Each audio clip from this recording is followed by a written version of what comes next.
Hey guys, and welcome to this street fight training tutorial. What we're going to be looking at today is 7 key principles for your street fight training. If you don't know me, my name is Grannon. I run a website called streetfightsecrets.com. Please feel free to get over there, check it out and sign up for your free ebook. So these are the 7 key principles that I think are most essential for everybody's training, and what I want to do is offer you a rough guide tutorial that will help you to answer some of the questions that I most commonly get. One of them is, how should I be training? How do I know that my training has taken me in the right direction? The second one that I frequently get is, which martial art should I choose? You know, people often tell me they've got different martial arts schools in their area, but with all the choice that they've got, they just don't know which one to go with. And the third question is, how do I get to feel more confident, and how do I get to eradicate my fear? And one of the themes for 2013 for all Street Fight Secrets followers is we're going to deal with cutting away to getting to the root of what confidence is, how we can access it, where it comes from and how we can develop it, and by doing that overcome any sort of niggling fears and doubts and insecurities that people have. The first thing we need to do when engaging in any endeavour in life is to define the context and to define the objectives as specifically as possible. Now, without context being defined, everything else is useless. Very, very frequently what you'll see in martial arts and self-defense and reality-based self-defense training is a series of answers or solutions being offered to you without the questions ever being offered, without the problem ever being offered, because what you can often get is an implicit doctrine, and you've got to be very, very careful of implicit doctrines. Everything that we're doing should be clearly defined and made specific. There's a big difference between somebody who's training for fitness, somebody who's training for control and restraint for the door, and a civilian who just wants to know a few techniques to get themselves out of trouble should they ever be the victim of a mugging or something like that. Defining context and defining objectives is absolutely crucial. Now, I know it sounds a bit dull and unsexy, but this is the first principle, because whenever you're training, if you start to hit problems, take a step back, get into this very Western scientific mode of thought and start asking yourself the good question: what am I training for? What is the context here? What are the objectives? Context is the when, where, how, and the what of the situation you are training for.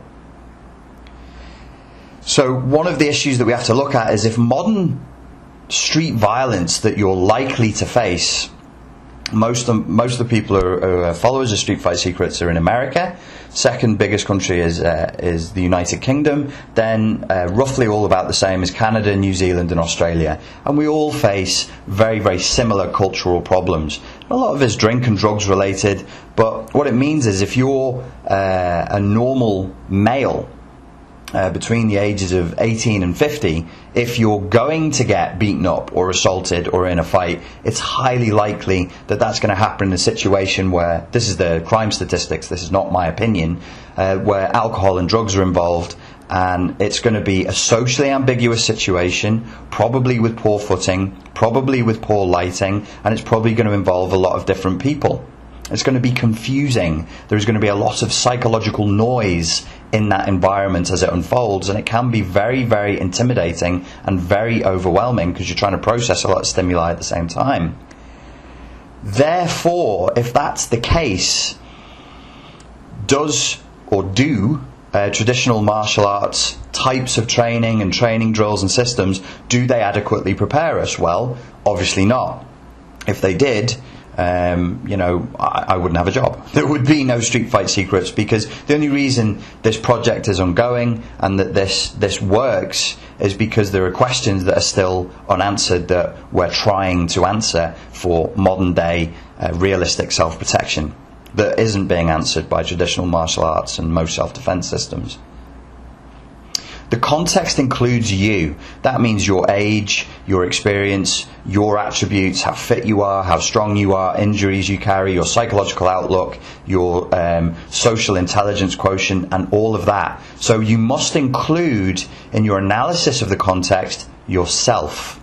How do you come across in somebody else's perceptual filters? Are you a soft target, or are you a hard target? And you've got to be as objective and critical about this as you possibly can be. Having defined your context, then you can define your objectives. If you're looking to train to, as I said before, do control and restraint because you're a nightclub security guard and you need to shepherd drunk people out of a club, your training is going to look very, very different, or at least it should look very different to somebody who wants to know how to deal with a road rage attack, or for somebody who's been mugged and now wants training to make sure that they never get mugged again. So having defined the context, you then can whittle down and define your specific objectives. So everything is different, and it's all defined by the context and objectives, and martial arts systems that are presenting themselves as a panacea or hold-all for everybody's desires and needs are being disingenuous. You've got to train where in life, where in industry, where in the military, where in the sportive context, any form of performance where people are judged solely on their performance, would you see people just blanket training all the same way? Everybody trains for specific skill sets, and so should we. The more honest and rigorous you are with yourself, the more you're going to get from your training, and the more you'll get more of what you want. You must define how you want to train. Do not let the coach, the instructor, the martial arts system, the martial arts school define how you want to train. You must define how you want to train. And this again is true in every area of life. It's true in therapy, it's true in personal training. When people are choosing personal trainers, don't do what the personal trainer, don't fulfill his objectives and his agenda. If you're paying somebody for a service, demand that they fulfill your agenda, and if they can't or they won't, then just move along. Different people come to martial arts for different reasons.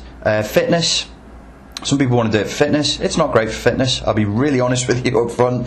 It's not specific enough to be good for fitness. It can be okay, but really if you want fitness, there are better ways of doing it. If you want confidence and self-assertiveness, standard martial arts training is probably not going to do it. Even sportive combat training is probably not going to do it. What I see a lot of the younger lads who get into the MMA and the Muay Thai, yeah, they become a bit more confident, but they also end up being a little bit cocky and a little bit too testosterone-y, and they can end up being a little bit obnoxious.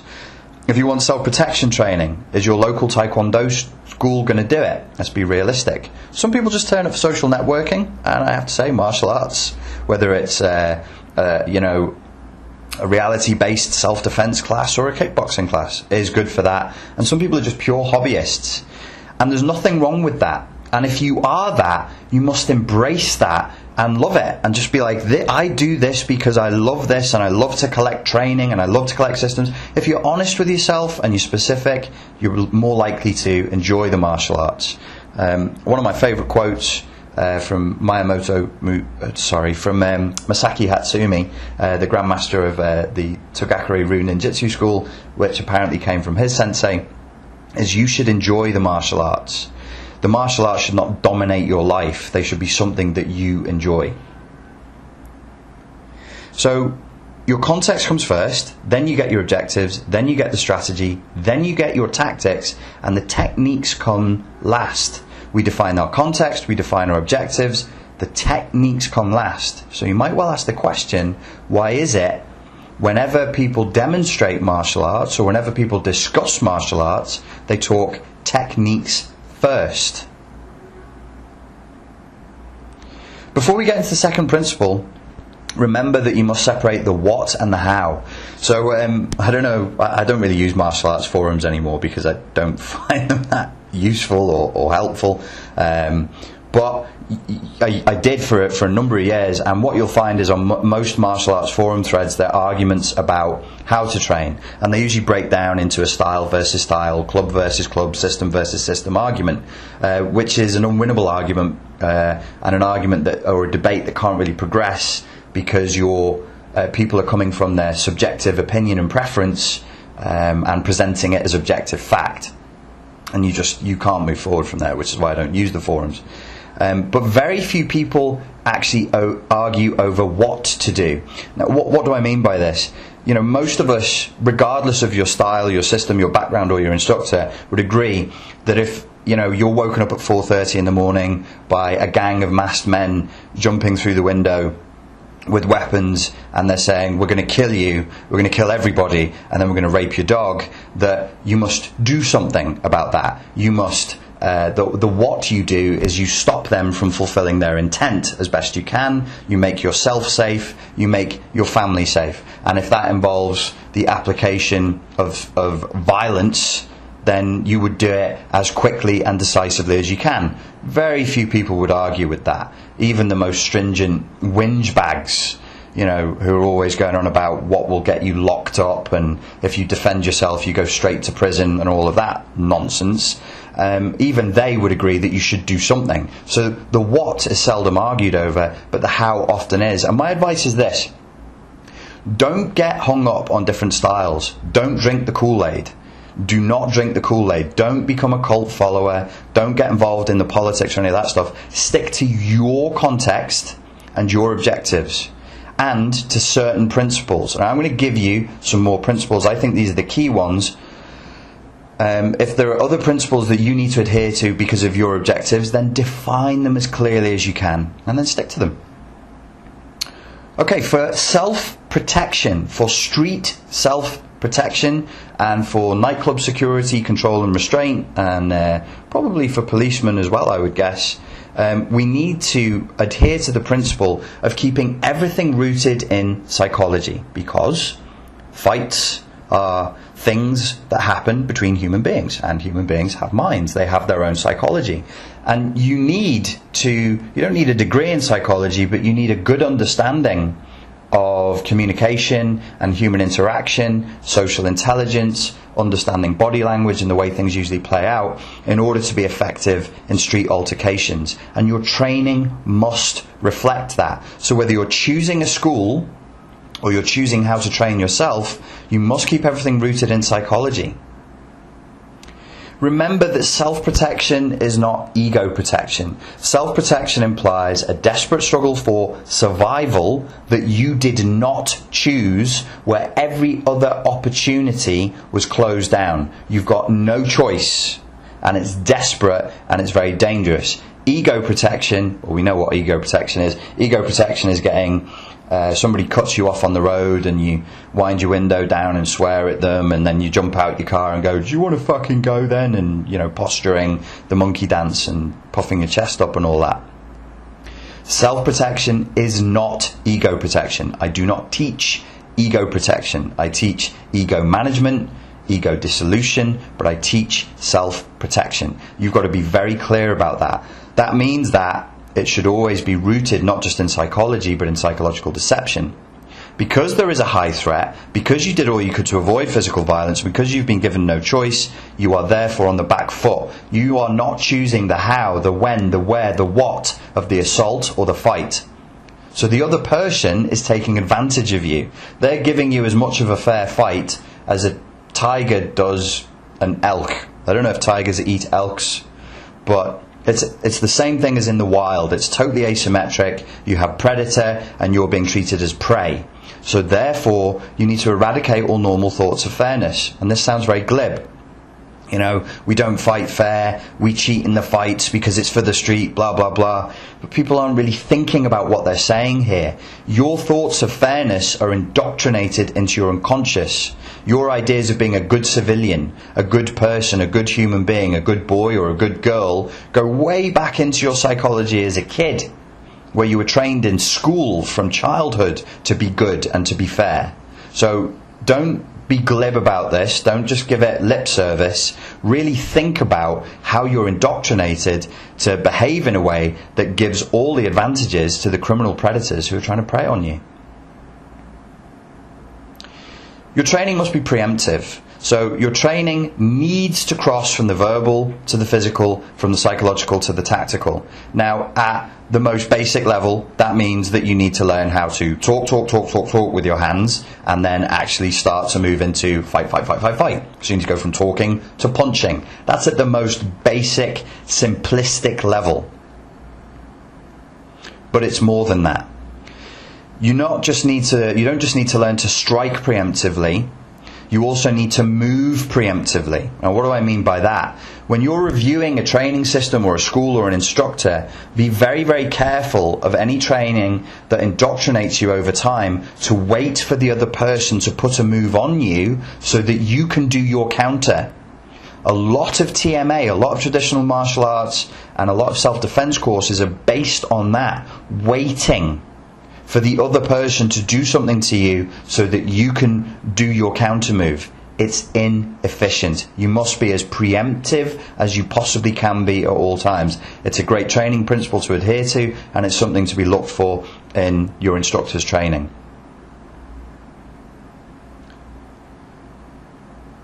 The next principle is you need to be state-based. Your training needs to be rooted in state.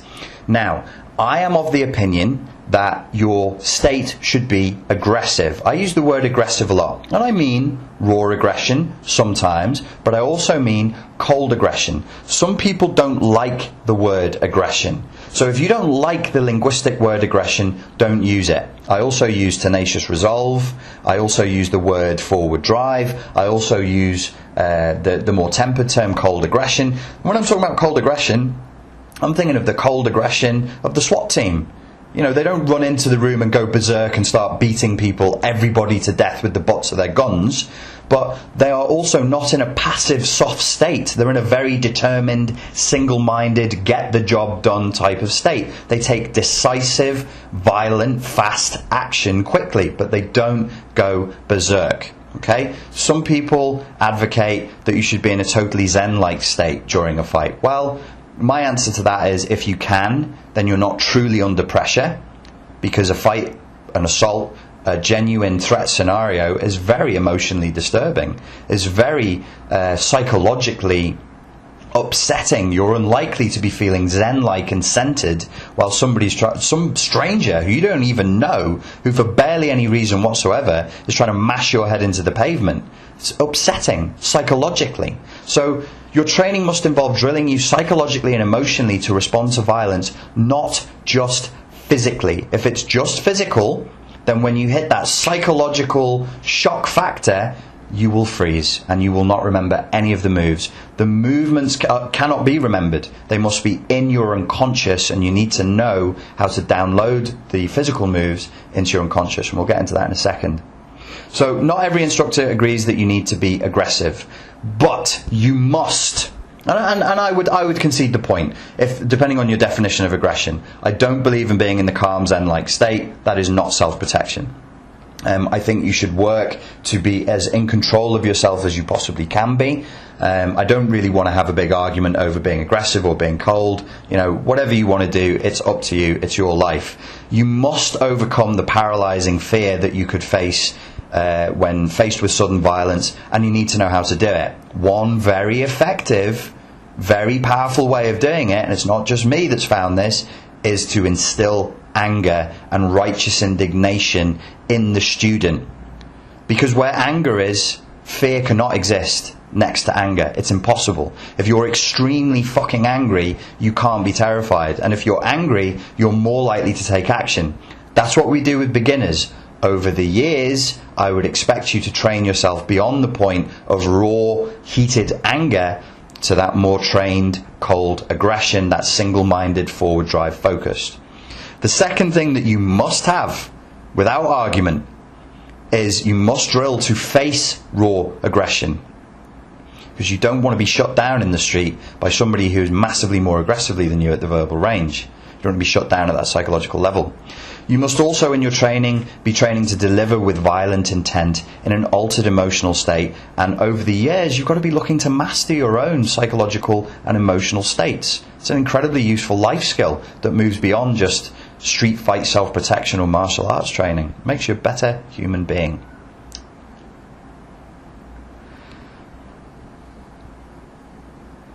The next key principle that I rigorously adhere to when you're whittling away the junk in your training is that it should be simple and ergonomic. Ergonomic just means following your body's natural range of motion. There are certain things that you might need to be retrained that move outside of what you would consider to be natural because your body has developed bad habits over the years and certain physiological weaknesses or certain physiological tendencies. But overall, you're, if you like, we could just say non-exotic. You really shouldn't be doing anything too fancy, and there's nothing really that requires particularly fancy or weird moves. Training should be simple and aim to get you really, really very good at a very, very few things. This is going deep in your skill sets, not getting slightly good at a lot of different things, which would be going broad with your skill set. This is why I think people can train for a couple of years and still not be confident, because they know that they're not particularly good at any one thing. Whereas guys who go and do boxing or kickboxing, I very rarely get boxers or kickboxers or Muay Thai guys or MMA guys contacting me saying, hey, I've been training for 2 years and I'm still not confident. Because they know that there are certain few things that they definitely can do. Whereas I get guys coming from other RBSD street type systems very regularly who will complain the same thing every time. Hey Richie, I've been doing this for 18 months or 3 years, whatever, and I believe in the system, I believe in the instructor, but I still don't feel confident. And I think the reason for that is the skill sets are too broad. So let's imagine a fantasy scenario. You have, this would be a great psychological experiment to do. You have a control group of say 20 subjects, and we have a 6-month period, and you can train them for 5 hours a week. 10 of the subjects go to the right and 10 go to the left.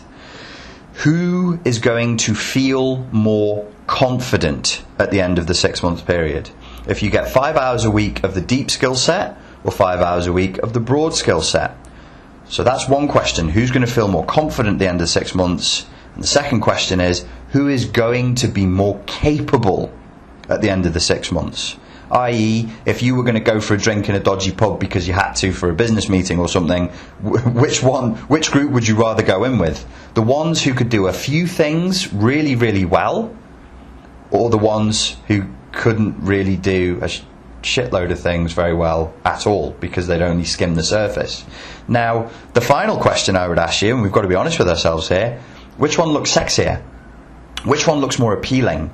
For most people, it would be the one on the right. For most people, this is the Jason Bourne, ninja assassin, CIA master, killer, fantasy, doing, knife defense and combat shooting and tactical driving and all that. Sounds pretty cool, sounds like fun. And to be honest with you, of the two, I think the one on the right would be more fun. It would be more entertaining, would appeal more to the ADHD side of us that we all have.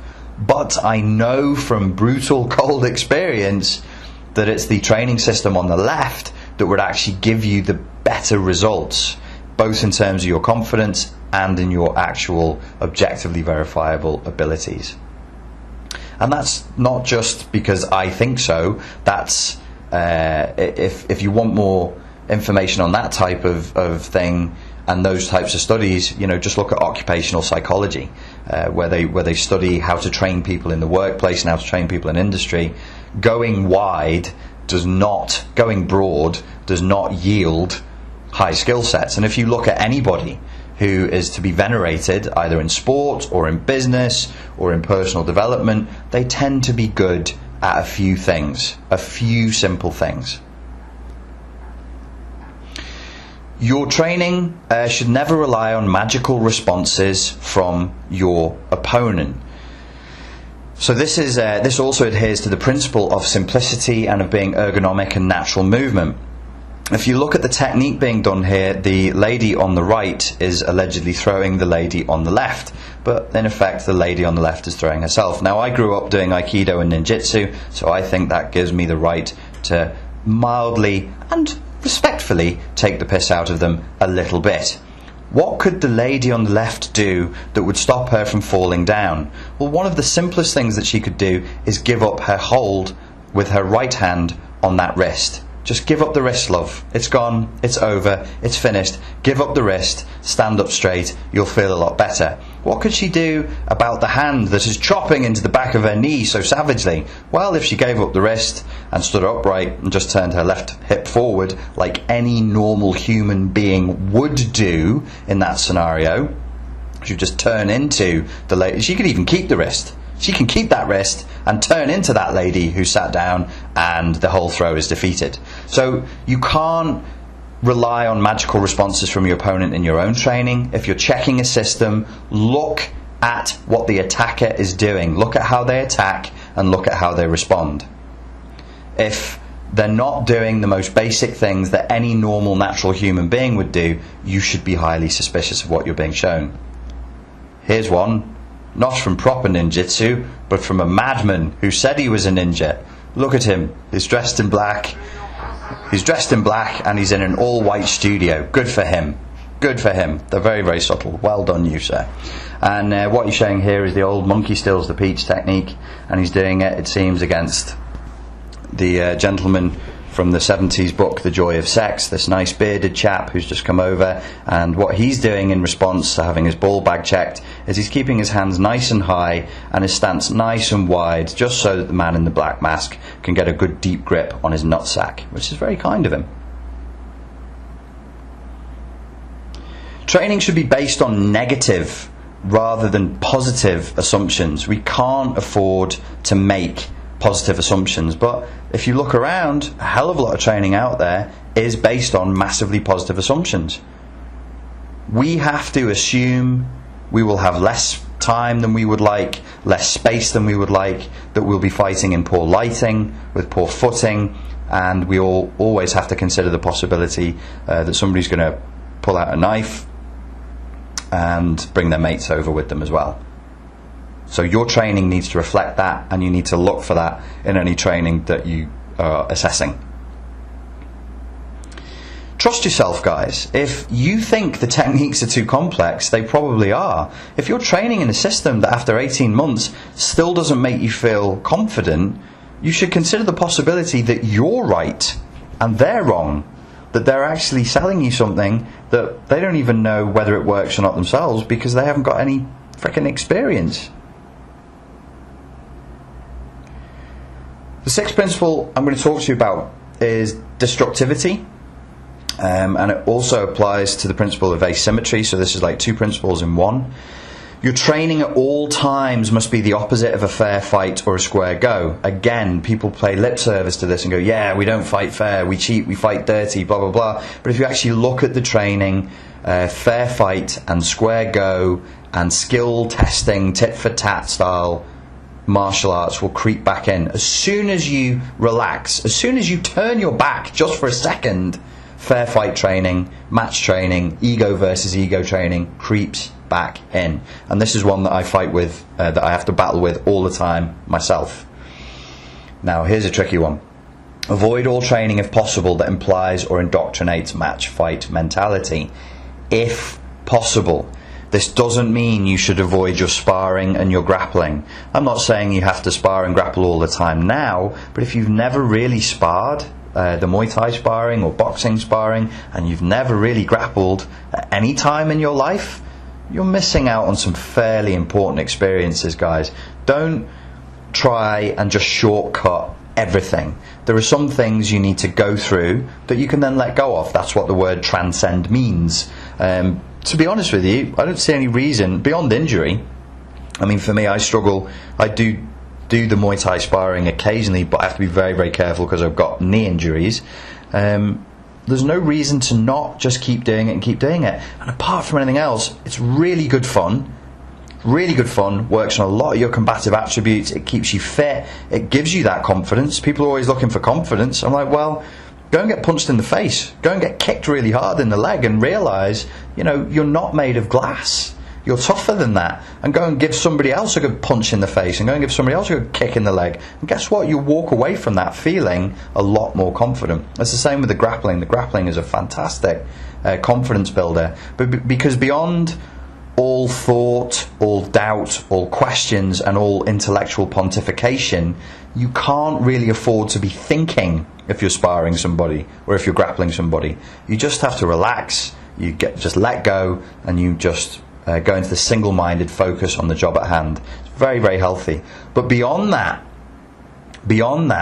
as a necessity, your training should avoid fair fight indoctrination as much as possible. So if you are going to spar and you are going to grapple for the combative attributes that it gives you, it's a necessary evil. Because what we do is very dangerous. You can't be eye gouging and kneecap breaking your training partners all the time. So you've got to find safe ways of doing it. So sparring and grappling becomes, I think, a necessary evil. The way to deal with that is to sandwich the necessary evil with training drills that we're going to talk about in a second that keep you as asymmetric and destructive as possible before your match fight, grappling, sparring training, and after. So you're giving very clear commands to your unconscious and to your neurology of the response you would actually want in the street versus the sporting, good-mannered, good behaviour that I'm sure you all use during grappling and sparring in the dojo. For a pure self-protection context, you must drill to be as asymmetrically destructive to your opponent as possible. Hit him more frequently, with more force, using more deception to more vulnerable areas than he does to you. That's what asymmetry is. Symmetry is, well, obviously, if an image is symmetric, it looks the same as its opposite image. Where do you see that? Well, let's use MMA. Two fighters stand opposite each other. They start face to face in a clean environment with a referee. They should be roughly the same weight. They should be roughly the same size. And if they're well matched, they should have roughly the same experience. That is symmetry. A street fight is totally asymmetric. It's you versus possibly 5 guys plus 3 other guys who are there, but they don't know if they want to be involved. But if you go to the floor, then they'll kick you in the back of the head. That's asymmetry. So we need to be as asymmetric as possible. Destructivity means having chosen to go physical, you should shut him down as quickly and decisive as possible. Don't play with your food, get on with the job, and get out of there. A good destructivity asymmetry checklist. Are the practitioners being trained to direct their forces against the opponent's weakest points? Is the violence one way? This is so important that you're drilling to deliver violence one way. One of the key myths of martial arts and of self-defense that we see played out again and again, and we've been indoctrinated with this with books and films, television. I grew up watching Kung Fu. I was in my teens before I realised that David Carradine wasn't even Chinese. I was very upset. And we therefore have imbibed this tit-for-tat symmetric format. You go, then I go. Then you go, then I go.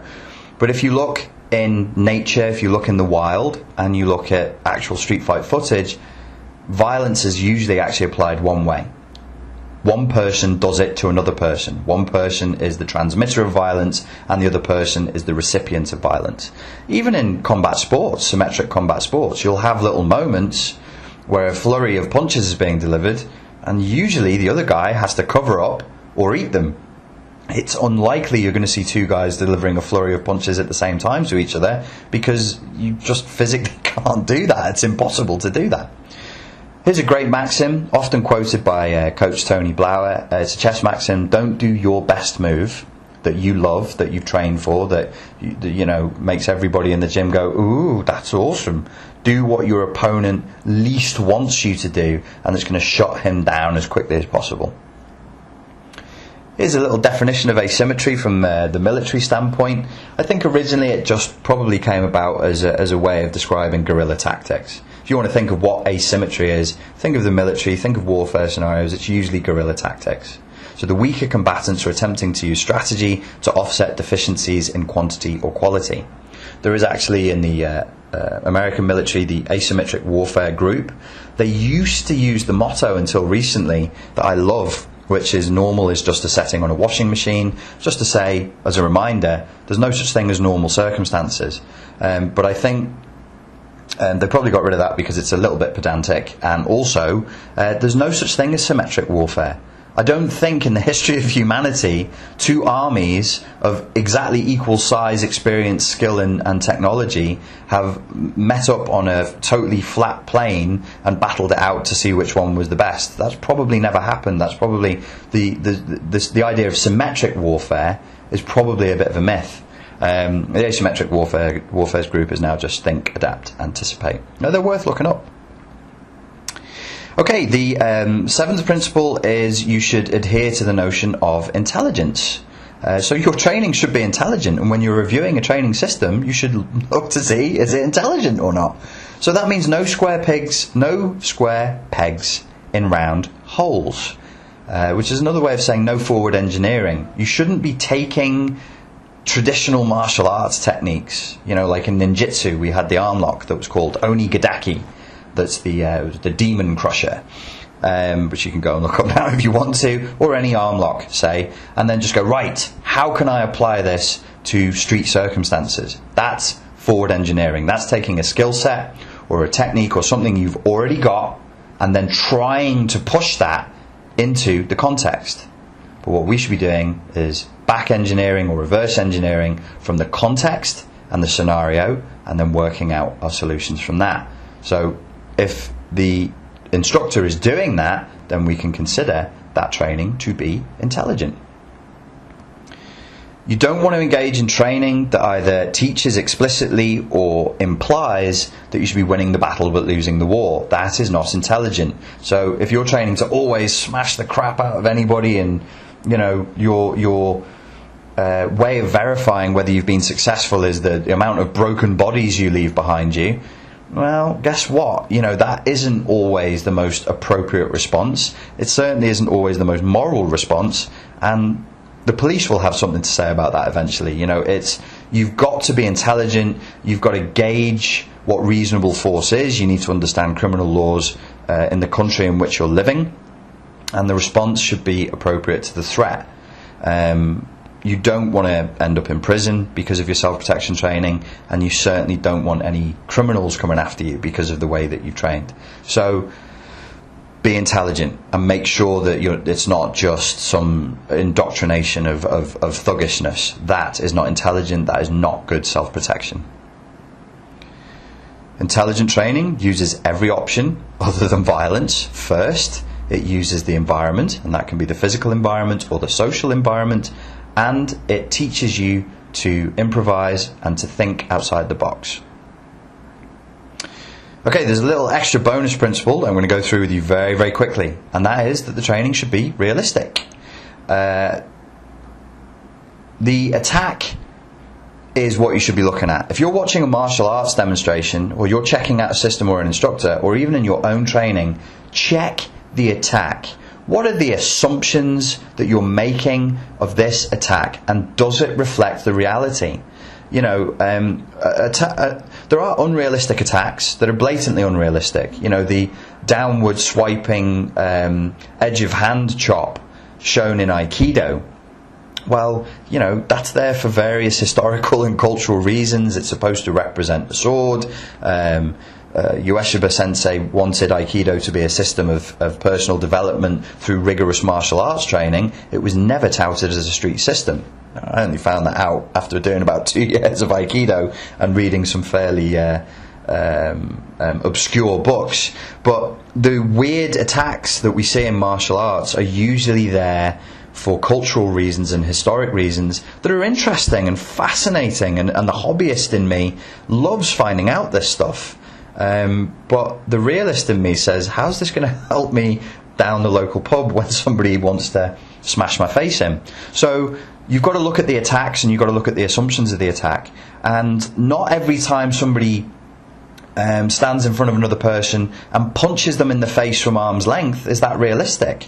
I can think of maybe, of all the instances I've ever been in, maybe 2 or 3 times that anybody ever had the balls to stand in front of me and punch me in the face. Usually they come from the back or from the side, and it's while somebody else is distracting you. So you've got to consider that, and you've got to work with that. What are the training drills they're using to help you develop your combative attributes?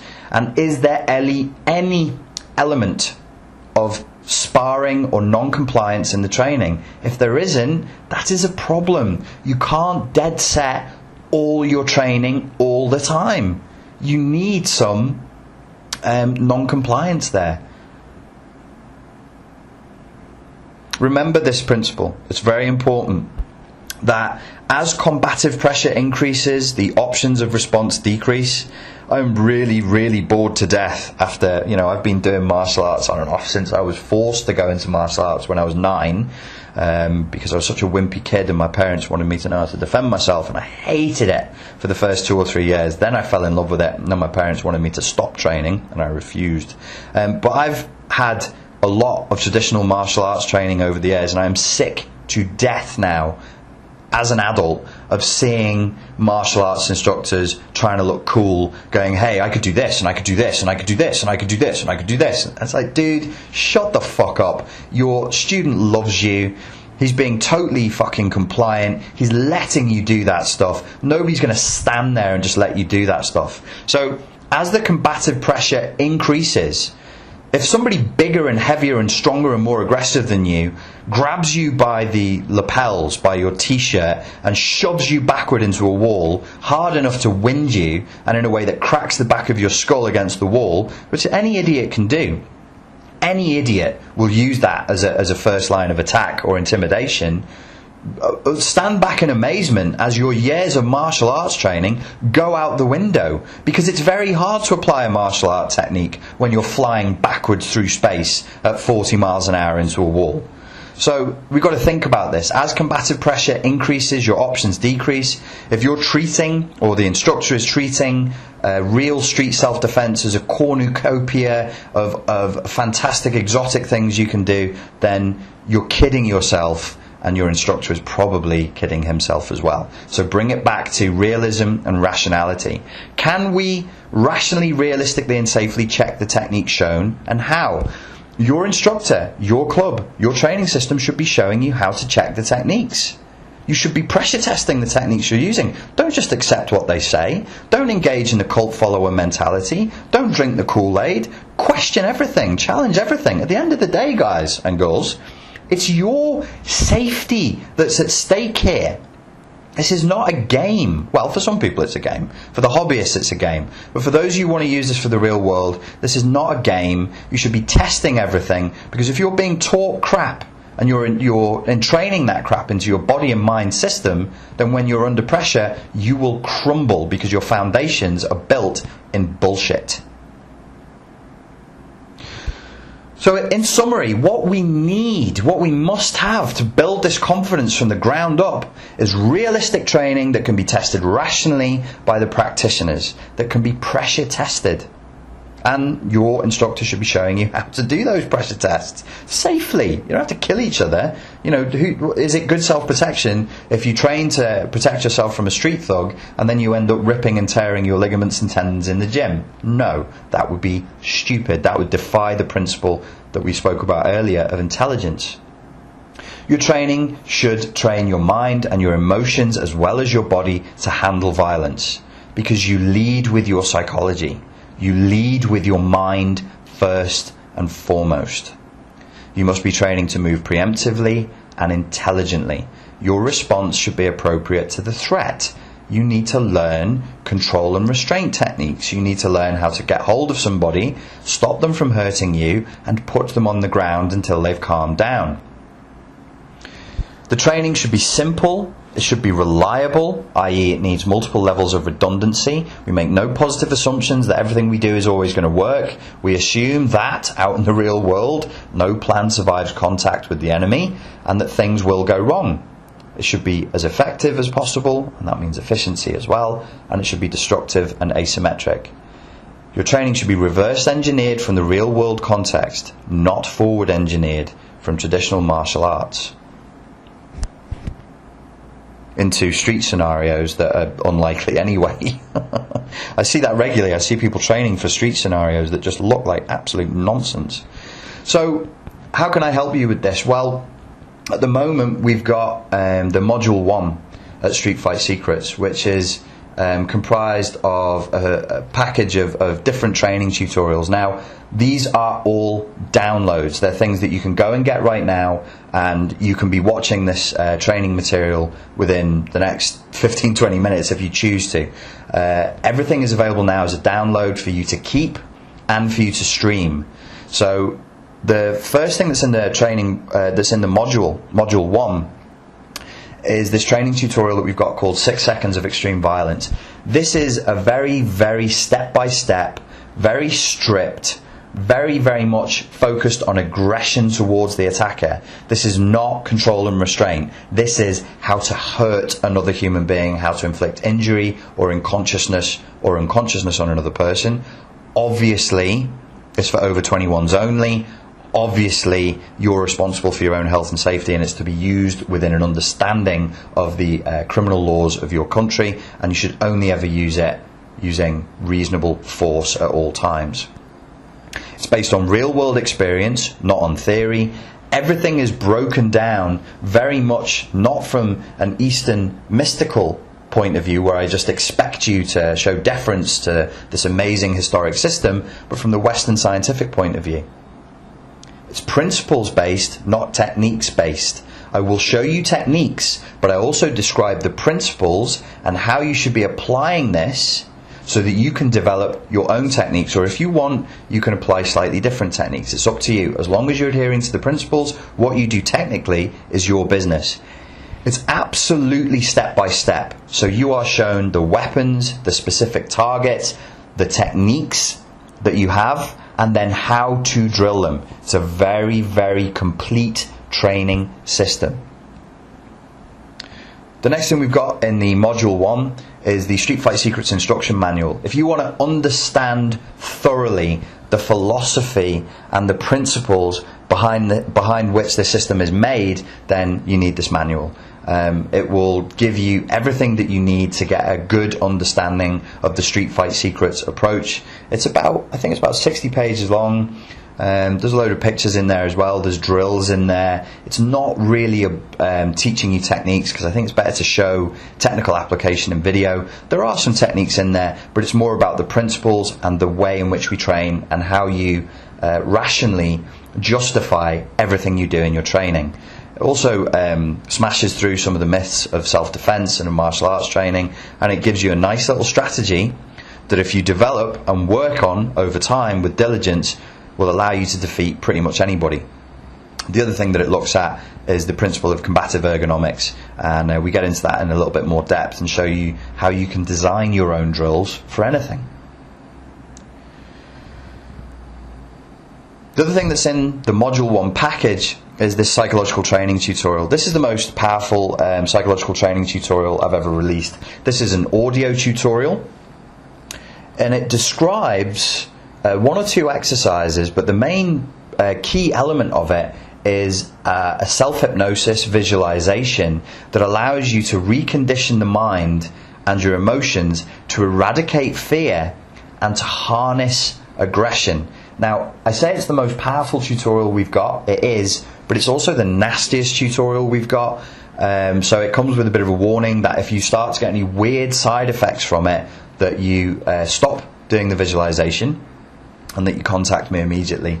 Just because it gets you so focused on retraining yourself out of passivity from the prey mindset into the predator mindset, where you look at and focus on and develop at a neurological level this ability to inflict violence on another person. So obviously that's going to make you a bit cranky, it can make you a little bit argumentative, and it can make you have more propensity towards aggression. I don't want you to get yourself in trouble with this. If you find yourself going a bit weird, just stop doing it and contact me. But it's a very, very powerful thing that you must do at least a few times for at least a few days, so that you can begin to get into this neurocombative conditioning system that I've developed that allows people to train themselves in the body and in the mind to deal with violence. And it's also a great way of learning how to control adrenal responses, because you will actually, using this technique, trigger your own adrenaline response. And the more often your adrenaline response gets triggered, the more easy it becomes for you to control. And I'll show you exactly how to do that on this tutorial. Okay, this is one of the most powerful training drills that I think that you can do, and it's often very, very overlooked. This is actually the physical demonstration of the neurocombative conditioning drills. This is like NLP for combatives applied to the physical paradigm. So you're actually taking, this is neuro-linguistic programming principles and certain other sports psychology principles that is applied to training for street level violence. One of the great things that it also teaches you to do is to control your physiology and your internal dialogue and your internal representations in such a way as to access confidence on a level that is just, you will not have experienced this before. Now, what's the promise with this? If you get this module and you follow the core visualization, maybe for a couple of days, and then drop it for a couple of days, and then try it again for a couple of days, and if you follow the techniques and you follow the instructions, and you do 20 minutes a day, it's 20 minutes a day of the techniques shown with a training partner in 2 weeks, I guarantee you it will totally change the way you view violence and martial arts training. This is a game changer. It will change the way you view it for life. If you're not completely happy with the tutorial, you're not completely happy with the module, and you don't feel like it gave you that much value, then just contact me and I will give you a full refund. That's no problem. So what this represents is 3 hours of video training, 45 minutes of cutting edge combative psychology, and an extensive illustrated manual demonstrating all the major principles for Street Fight Secrets, the techniques and the drills. And if you don't want to get that, remember a very, very simple maxim. Violence of action trumps technique. You know, really, nothing I can show you and nothing anybody can show you is more powerful than learning and realizing that and putting that into your training. And I got that phrase from Rory Miller's book, Meditations on Violence. Violence of action trumps technique. So stop. As much as possible, if you want to increase your confidence, you need to think less. Be searching for information less. Be debating on martial arts forums less. And doing more. Train more. And the ratio should be 90% training, 90% taking action, and 10% research and thought and analysis and pontification. Okay? Get out there, start moving, move with another person, with another human being, and get used to this rigorous combative physical contact.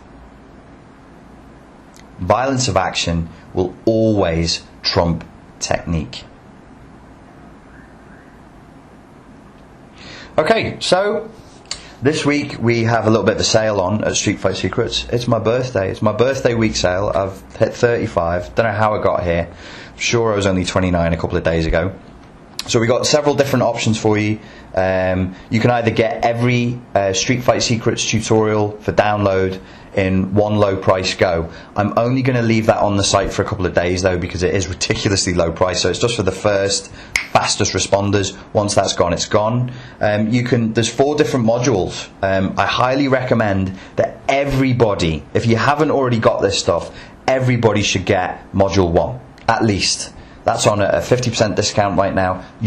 Everybody should get module 1 because that gives you the core foundation and the basics. I'm frequently asked questions by people who are asking me the simplest stuff that is covered in that module. So get module 1. If while you're buying it you fancy some of the other stuff as well, there are 4 different modules there. They go from basic, intermediate 1, intermediate 2 into the more advanced concepts. Or if you like, you can get individual titles for a discount. Just pick out the different titles you want. I will contact me, follow the instructions on the website. I will apply a discount, offer you that discount. If you like it, you get the stuff and I give it to you. These offers end the day after my birthday, which is March the 20th. So if you want to take advantage, then please do. You know, these sales, I run them usually once a year. And it's just a way of saying thanks to people and just being like, well, you know, thanks for the support. We've got a load of subscribers on YouTube now. It's one of the most popular YouTube channels in this niche. We've got a really popular website going, and it's down to the followers and down to the subscribers. It's down to you guys that make this project what it is. So I run this once a year. Sometimes, sometimes I'll do an extra one every 6 months, but it's very rare that I do it. But I do it once a year as a way of just saying thank you for all the support. Thanks for all your comments, thanks for all your questions, thanks for all the views. I know some of you out there, all you do is just view the videos, like it, and then share the videos. That's great. I know you're doing that, and I appreciate it. So this is just my way of saying thank you. Okay guys, that's it for today. Thank you very much for your time and your attention. I hope you enjoyed that. Please leave a comment below, and I will speak to you soon. Thank you.